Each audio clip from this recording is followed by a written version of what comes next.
क्या आप जानते हैं, एक ऐसी सूरत कुरान पाक में मौजूद है जो घरों के अंदर नूर और दिलों के अंदर पाकीज़गी पैदा करती है। ये वो सूरत है जिसका नाम ही नूर यानी रोशनी है, सूरत अल-नूर। आइए जानते हैं इस सूरत की वो रूहानी फजीलत जो आपकी जिंदगी बदल सकती है।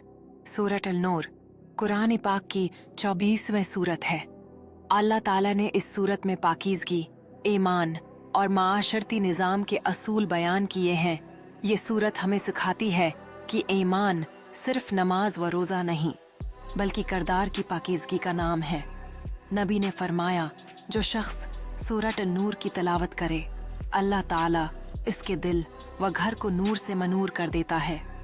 उलमा फरमाते हैं कि जो शख्स इस सूरत को अपने घर में पढ़ता है, उसके घर से शैतान, बेहयाई और अंधेरा दूर हो जाता है।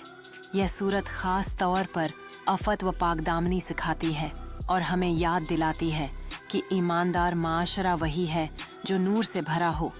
अगर आप चाहते हैं कि आपका दिल, घर और ज़िंदगी ईमान के नूर से रोशन हो जाए, तो आज ही सूरत अल-नूर की तिलावत को अपनी रोज़मर्रा की आदत बना लें।